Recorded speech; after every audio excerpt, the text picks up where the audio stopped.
My mother-in-law told everyone I'd never be good enough for her son, so I proved her right in the worst way. Welcome back, family. Don't forget to hit subscribe, say hello in the comments, and share where you're tuning in from. With that said, let's jump right into the story. The champagne flute trembled in my hand as Vivian's voice carried across the engagement party, cutting through the jazz music like a serrated knife. "She'll never be good enough for my Marcus," she declared to her circle of church ladies, her diamond bracelet catching the light as she gestured dismissively in my direction. "That girl from the projects? Please. I give it 6 months before he comes to his senses." I stood frozen behind the marble kitchen island in Marcus's childhood home, the same house where I'd spent countless Sundays trying to earn his mother's approval. The same house where I'd helped cook holiday meals, hoping to prove my worth. The same house where I'd just overheard the woman who'd smiled at me 20 minutes earlier destroy my character to anyone willing to listen. "Victoria doesn't have the breeding or the education," Vivian continued, her voice dripping with practiced condescension. "She's just a pretty distraction. My son needs someone from our world, someone who understands what it means to be a Jefferson." The crystal engagement ring Marcus had placed on my finger 3 hours earlier suddenly felt like it weighed 1,000 pounds. My throat burned with unshed tears as I remembered how Vivian had hugged me earlier, whispering "welcome to the family, sweetheart," with what I'd foolishly believed was genuine warmth. Marcus appeared beside me, his 6-foot frame blocking my view of his mother. "Baby, you look pale. Everything okay?"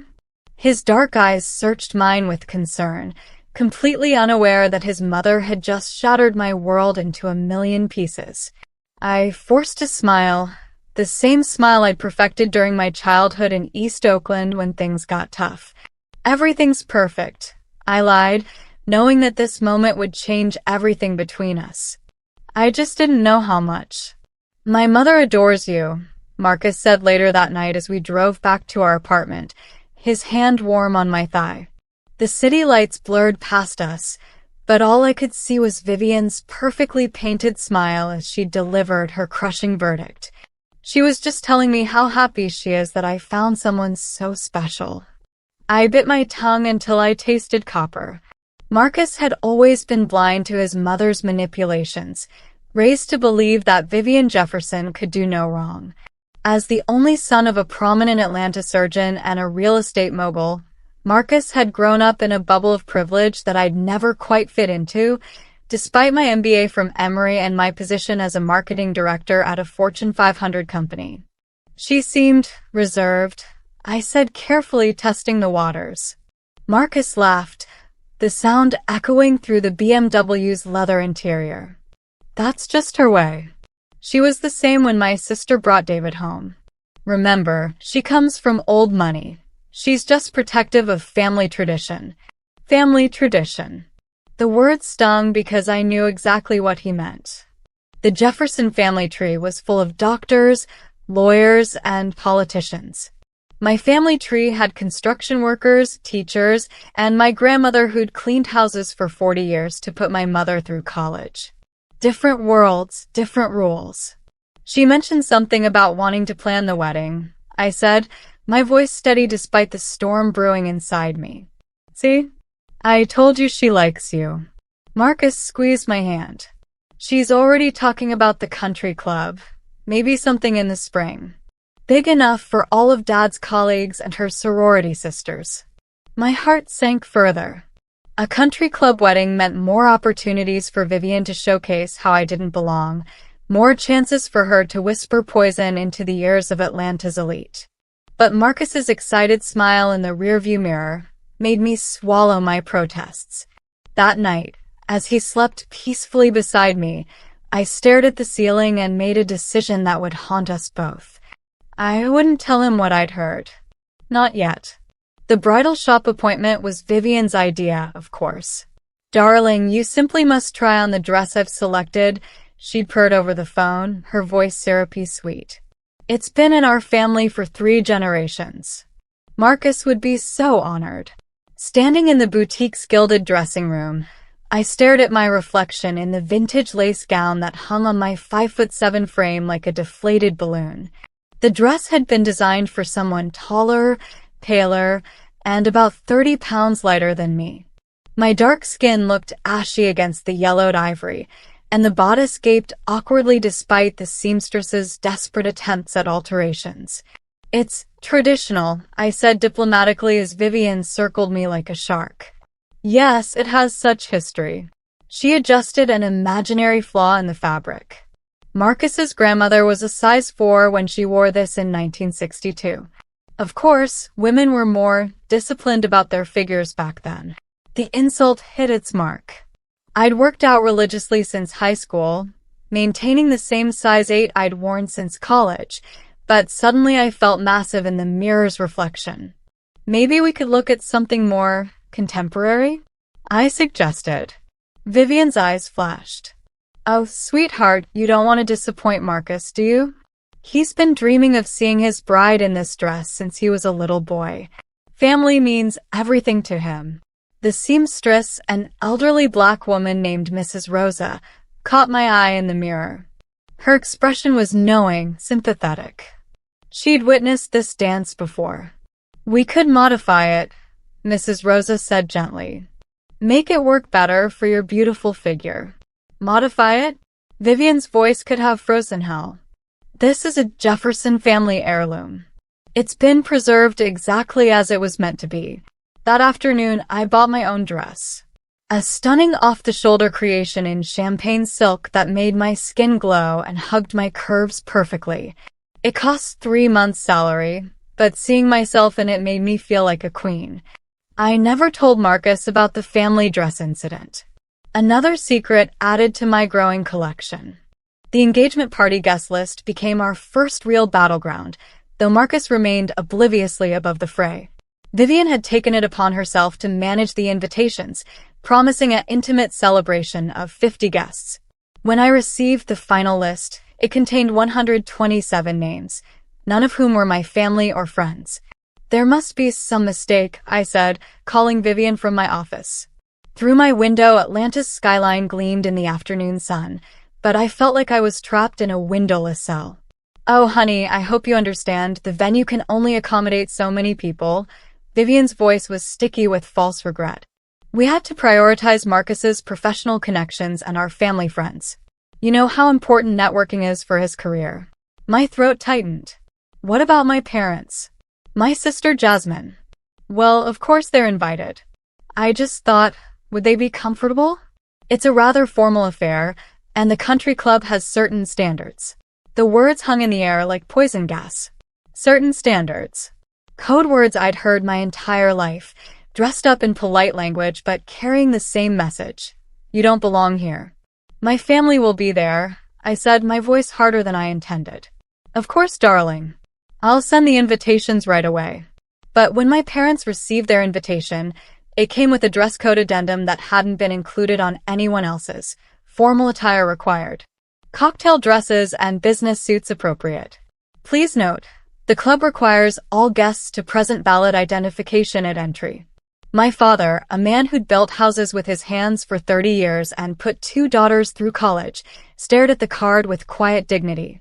"Baby girl," he said, his voice heavy with understanding, "you sure about this family you're marrying into?" That night, I called Marcus. "We need to talk about your mother." "What about her?" "She's been working so hard on this party for us. She's particular about things. That's just her way. She wants everything perfect for us." Perfect for us. If only he knew that us didn't include me. The moment I'd been dreading arrived on a rain-soaked Thursday evening 3 weeks before the wedding. I was working late at the office when my phone rang. Unknown number. "Hello. Is this Victoria Williams?" The voice was crisp, professional, unfamiliar. "Yes, who's calling?" "This is Jennifer Mitchell from Atlanta Metropolitan Magazine. I'm working on a piece about prominent Atlanta weddings, and I understand you're marrying Marcus Jefferson." My pulse quickened. Yes, but I haven't agreed to any interviews." "Oh, I'm not calling to interview you. I'm fact-checking some information I received from Vivian Jefferson. She mentioned that you're, how did she put it, new to Atlanta society, and that the family is helping you navigate the social expectations.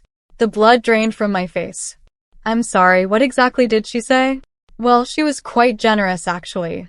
Talked about your humble beginnings and how the family is committed to helping you learn proper etiquette. She mentioned something about hiring you an image consultant? Very charitable of them. The phone slipped from my trembling fingers.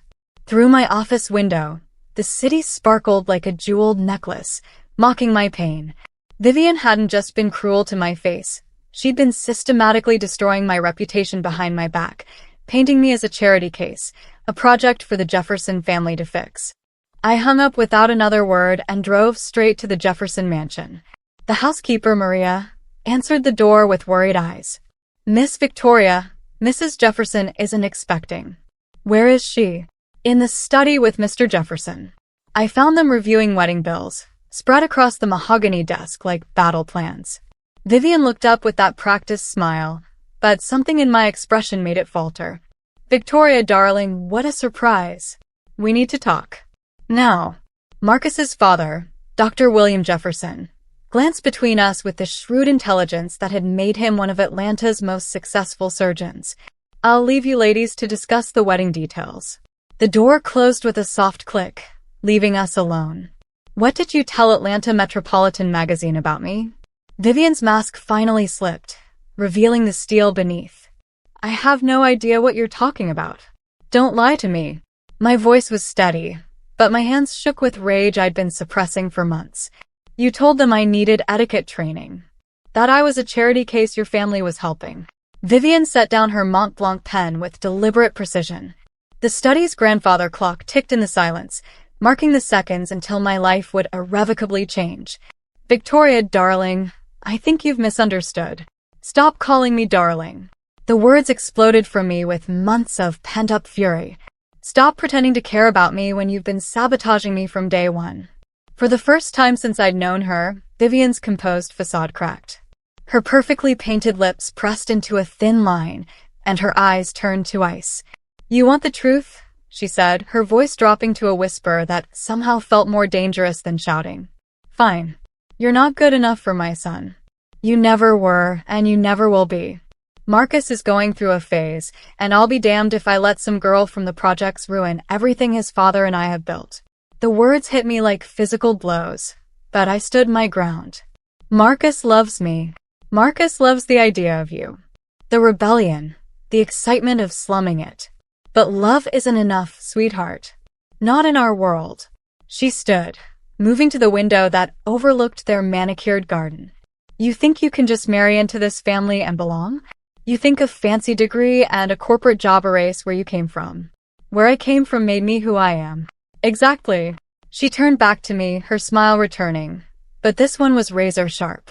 And who you are is someone who will embarrass this family at every important function, every business dinner, every charity gala. You'll always be that girl from East Oakland who got lucky enough to catch my son's eye. The cruelty in her voice was breathtaking, but what shattered me wasn't the words. It was the realization that a part of me had always feared she was right. The imposter syndrome I'd battled my entire professional life suddenly roared to life. You're right, I said quietly. Vivian blinked, clearly not expecting agreement. I am exactly who you think I am. And you know what? I'm proud of it. That night, I sat in my car outside Marcus's apartment for 2 hours before going inside.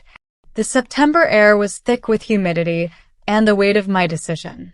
When I finally climbed the stairs to our shared space, Marcus was waiting with takeout from my favorite restaurant and a bottle of wine. Hey, beautiful. How was your day? Looking at him, his genuine smile, his hopeful eyes, the way he dimmed the lights and lit candles for our impromptu dinner, I felt my heart crack. He had no idea his mother had just declared war on the woman he planned to marry. Fine, I lied, accepting his kiss like it might be one of the last. Over dinner, he chattered about work, about his upcoming promotion to partner at the law firm, about honeymoon plans to Tuscany. Normal couple conversation, but every word felt like it was coming from a great distance. Mom called, he said, twirling pasta around his fork. She's so excited about the final dress fitting tomorrow. She keeps saying how beautiful you're going to look in grandmother's dress. My stomach clenched. The family dress I'd never agreed to wear, the symbol of a legacy that would never accept me. Marcus, I said carefully, what if I told you your mother didn't approve of me? He laughed. Baby, you're being paranoid. She adores you. She's been nothing but supportive. But what if she wasn't? Hypothetically. His fork paused midway to his mouth. What are you trying to say? I'm saying, what matters more to you? Your family's approval or your own happiness? The question hung between us like a loaded gun. Marcus set down his fork, his lawyer's instincts finally kicking in. Victoria, what happened? Did my mother say something? For a moment, I considered telling him everything. But looking at his face, the confusion, the dawning worry, I realized he would make me choose between confronting his mother and keeping the peace. And I was tired of being the one who had to compromise. Nothing happened, I said. I was just wondering. That night, lying next to him in our bed, I began planning my revenge. I'd learned investigative skills in my marketing career, how to research competitors, how to find leverage, how to uncover the information people tried to hide. Turning those skills on the Jefferson family felt like preparing for war, but Vivian had fired the first shot. It started with social media. Vivian was active on Instagram, posting carefully curated glimpses of her perfect life. But social media was just the surface. I dug deeper. The Jefferson family's charity foundation, which I discovered had never actually made any charitable donations despite claiming tax deductions for 5 years. Dr. Jefferson's medical practice, which had settled 3 malpractice suits out of court, sealed from public record but traceable through insurance filings. Vivian's real estate company, which had been investigated for discriminatory practices but never prosecuted. The most interesting discovery was Vivian's first marriage, a detail that had somehow never come up in family conversations. She'd been married to a construction worker named Jimmy Rodriguez for exactly 11 months in 1995, before divorcing and reclaiming her maiden name. The same year, she met Dr. Jefferson at a medical conference. I also found the real story behind the Jefferson family wealth. It wasn't old money as they claimed. It was 3 generations of careful social climbing and strategic marriages. Vivian's grandmother had been a seamstress who married a factory foreman. Her mother had parlayed beauty pageant wins into marriage with a small-town doctor. Vivian had simply continued the family tradition. But the most valuable information came from an unexpected source. Maria, their housekeeper of 15 years. Mija, she said when I approached her after a family dinner, I see how she treats you. It's not right. Maria had stories about Vivian's affairs, covered up by Dr. Jefferson's money and influence. About the previous women Marcus had brought home, all driven away by Vivian's subtle cruelty. About family secrets buried so deep that even Marcus didn't know them. She's not the woman she pretends to be, Maria whispered. But she's dangerous when cornered. I was counting on it. The wedding shower was held at the country club on a perfect October afternoon. 43 women from Atlanta's social elite gathered to celebrate my upcoming marriage, their smiles as polished as their jewelry. I wore a powder blue dress that hugged my curves and made my skin glow, my natural hair styled in an elegant updo that had taken 3 hours to perfect. Vivian had spared no expense. Crystal champagne flutes, imported roses, a string quartet playing softly in the corner. The perfect setting for what she believed would be my final humiliation. Ladies, Vivian announced, tapping her glass with a silver spoon, I have a special surprise for our beautiful bride-to-be. My pulse quickened as 2 staff members wheeled in a projector screen. This wasn't part of the program we'd discussed. I thought it would be lovely to share some memories of Marcus growing up, Vivian continued, her smile sharp as broken glass, including some precious moments with his former companions. The lights dimmed, and a slideshow began. Photos of Marcus through the years, but strategically edited to highlight every woman he'd ever dated. Beautiful, accomplished women from prominent families. Women who looked like they belonged in these circles. Women who were everything I wasn't. The room grew uncomfortable as the subtext became clear. One photo showed Marcus at a charity gala with Stephanie Chen, daughter of a prominent surgeon.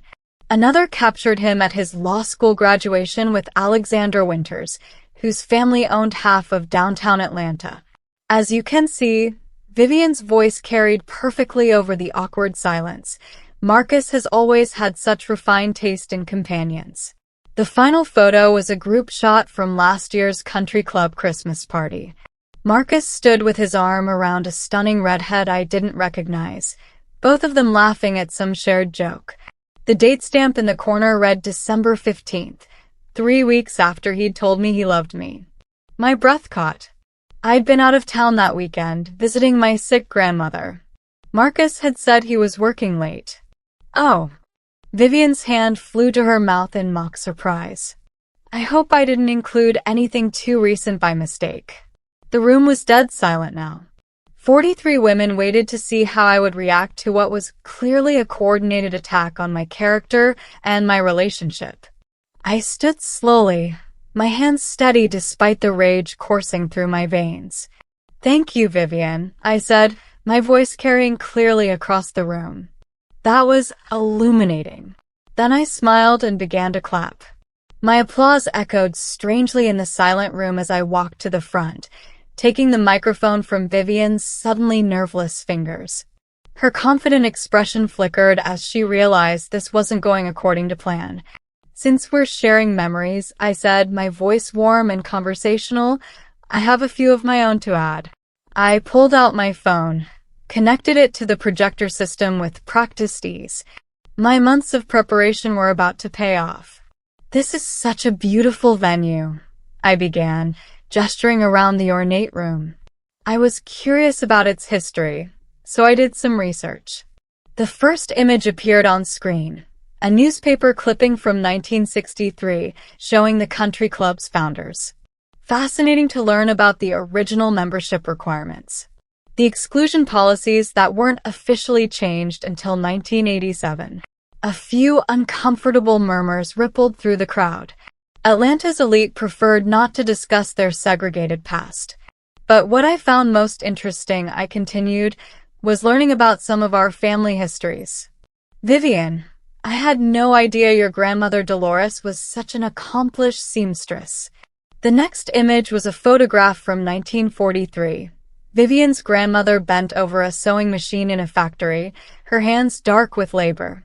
Nothing shameful about honest work, but everything shameful about lying about it.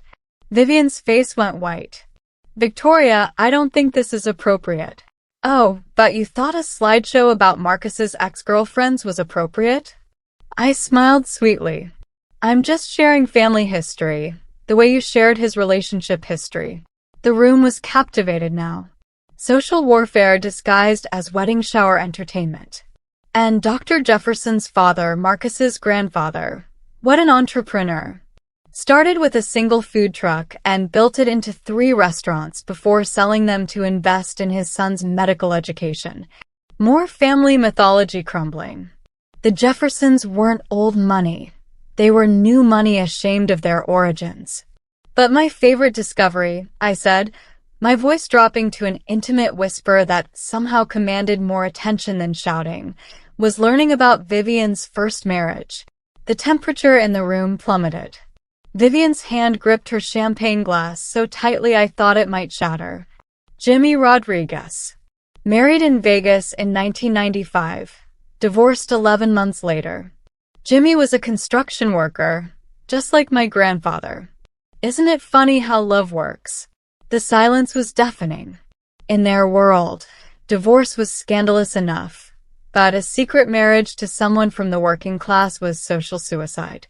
3 months later, I stood in the window of my new downtown loft, watching Atlanta's skyline glitter in the evening light. The city looked different from this height, full of possibility instead of obstacles. My phone buzzed with a text from my sister Jasmine, Saw the news about Dr. Jefferson's practice. You really did it, didn't you? The medical board had launched a full investigation into Dr. Jefferson's malpractice settlements after an anonymous tip led them to the sealed records. Vivian's affair had become public knowledge when Richard Hampton's wife filed for divorce, naming her as correspondent. The IRS was investigating the Jefferson Family Foundation's charitable claims. Their perfect world was crumbling, piece by piece. Marcus had called 17 times in the past week. I'd listened to one voicemail. Victoria, please. We can work this out. I know my mother was wrong, but she's sick now. The stress. Please call me back. I deleted it without responding. Some bridges weren't meant to be rebuilt. My phone rang, a number I recognized. Jennifer Mitchell from Atlanta Metropolitan Magazine. Ms. Williams? I wanted to let you know we're running a story about social inequality in Atlanta's elite circles. Your situation with the Jefferson family has opened up conversations about how established families treat newcomers.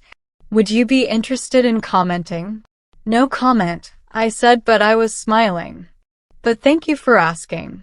After hanging up, I poured myself a glass of wine and toast to my reflection in the window. Here's to being exactly good enough for yourself.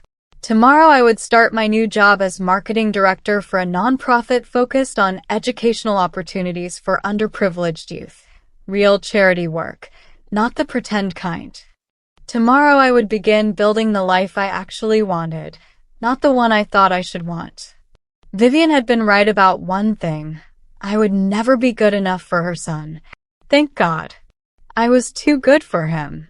The ring I'd left on his coffee table had been sold, the money donated to my grandmother's church in Oakland. The wedding dress, my beautiful champagne silk creation, hung in my new closet, waiting for someone who would love me exactly as I was, not despite who I was. As the city lights twinkled below me, I finally felt like I was home. Confession time. Part of me thinks Victoria is my hero. Part of me wonders if she'll regret this someday. What's your gut telling you? Let me know in the comments. I read every single response. And if you want more stories about people who stop apologizing for having standards, subscribe and hit notifications.